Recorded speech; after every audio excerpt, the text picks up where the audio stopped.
फिलहाल हम बढ़ेंगे अगली खबर की ओर, जो कि आ रही है गंगापुर सिटी से। संदिग्ध हालात में मिला है युवक का शव। जी हां, बड़ी ब्रेकिंग आपको बता रहे हैं। जयपुर हाईवे के पास ये युवक का शव मिला है और 27 वर्षीय युवक का शव मिलने से इलाके में एक सनसनी का माहौल फैल चुका है। शव के पास बाइक से एक वहां पर बाइक भी बरामद की गई है। सूचना मिलने पर मौके पर पुलिस अधिकारी पहुंच चुके हैं और परिजनों ने हत्या का आरोप लगाया है। पत्थरों से पीट कर हत्या की आशंका भी जताई जा रही है और पोस्टमार्टम कराकर शव परिजनों को सौंप दिया गया है। 2 बच्चों का पिता था मृतक। जो जानकारी हम तक आ रही है वो हम आपको बता रहे हैं कि ये 2 बच्चों का पिता ये मृतक था। 27 वर्षीय युवक का शव मिलने से इलाके में सनसनी फैल गई है और एक बाइक भी बरामद की गई है। वहां पर सूचना पर पुलिस अधिकारी वहां पर पहुंच चुके हैं और पोस्टमार्टम कराने के बाद परिजनों को भेज दिया गया है वो शव। हालांकि परिजनों का कहना है कि एक हत्या है और आशंका वो जता रहे हैं कि पीट कर ये हत्या की गई है, पत्थरों से पीट कर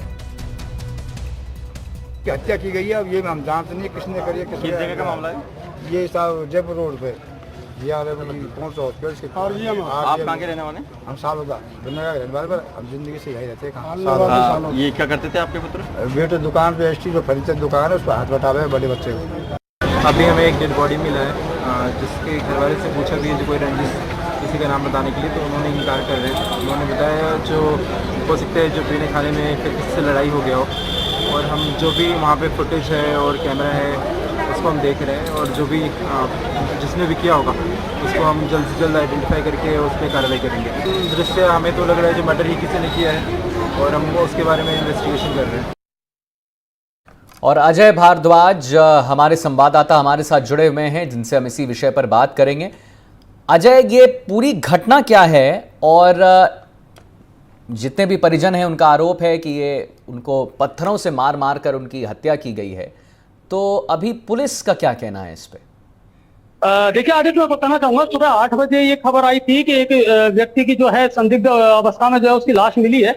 आर.के. मेहता एक हॉस्पिटल है उसके सामने, और फिर उसके बाद में लोगों की भीड़ जमा हो गई। मोटरसाइकिल वहां खड़ी हुई थी, पुलिस को सूचना दी गई और फिर पुलिस ने वहां पहुंच करके और मोटरसाइकिल के आधार पर या अन्य पूछताछ के बाद में उसकी जब पहचान हुई तो गंगापुर सिटी का ये एक इलाका है सालोदा, वहां का ये रहने वाला था अंकित कुमार मीणा, और सिर पूरी तरीके से कुचला हुआ था, यानी पत्थरों से कुचल करके और उसकी हत्या की गई थी। परिजन वहां पहुंच गए, परिजनों ने शव की शिनाख्त भी कर ली थी और कुल मिलाकर के अंदर की जो खबर है जो सिर्फ आपको एनडीटीवी दे रहा है आदित्य, वो बहुत अंदर की खबर है और विश्वसनीयता के साथ हम आपको ये बता रहे हैं कि पुलिस ने इस मामले में थोड़ी सी कामयाबी भी हासिल की है सीसीटीवी फुटेज के आधार पर और अन्य जो सूत्रों के माध्यम से 3 लोगों को, जो अब तक हमारे पास जानकारी है, 3 लोगों को अब तक हिरासत में लिया जा चुका है और उम्मीद यही है कि बहुत जल्दी पुलिस इस पूरे मामले का खुलासा कर देगी। जी, तो आप कह रहे हैं 3 लोगों को पुलिस ने अभी अपने गिरफ्त में ले लिया है। कौन है ये 3 लोग, उनके बारे में अगर आप बता सकते हैं थोड़ा?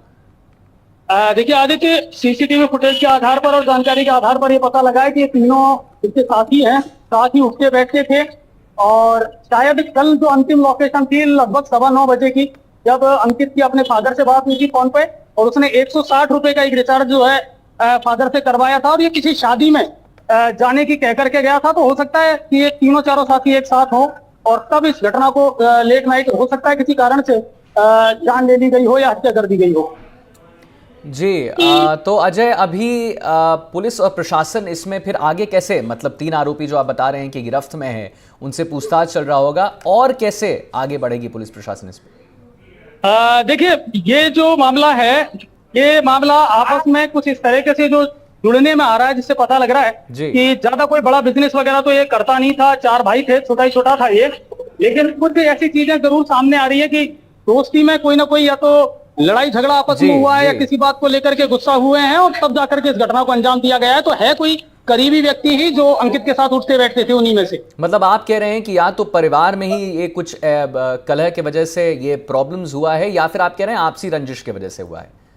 हाँ, देखिए आदित्य, मैं ये नहीं कहूंगा कि परिवार में कोई कलह का या पारिवारिक कोई व्यक्ति था, नहीं, यार दोस्तों का ही कोई मामला है और 2-3 एंगल जो है उस एंगल से पुलिस अभी जांच कर रही है। ज्यादा हम कह भी नहीं सकते क्योंकि पुलिस ने भी ये कहा कि बहुत कुछ जो है पुलिस अब तक जानकारी इसमें जुटा चुकी है और पकड़ चुकी है, तो कोई चीज बेवजह ओपन करना भी ठीक नहीं है। कब तक सामने आ सकता है ये पूरी घटना का जो पूरा एक रिमाइंडर कहें, वो कब तक सामने आ सकता है? देखिए आदित्य, अगर नंबर जुटाने की कोशिश करेगी पुलिस तो मेरे ख्याल से फिर शायद 1-2 दिन ले सकती है, लेकिन जिस तरीके से अब पुलिस के सामने चुनौतियां बनी हुई है, टोडा भीम का जो दोहरा हत्याकांड था उसका अभी तक खुलासा नहीं कर पाई है, बालघाट वाला मामला जो है वो अभी तक पेंडिंग में चल रहा है। तो मुझे जहां तक लगता है एसपी सुजीत शंकर और उनकी टीम बहुत बढ़िया काम कर रही है और बहुत जल्दी ही, शायद आज कल में ही, इस पूरे मामले पर का पटाक्षेप कर दिया जाएगा। जी अजय, बहुत बहुत धन्यवाद, आपने महत्वपूर्ण जानकारी हमारे दर्शकों तक बताया है।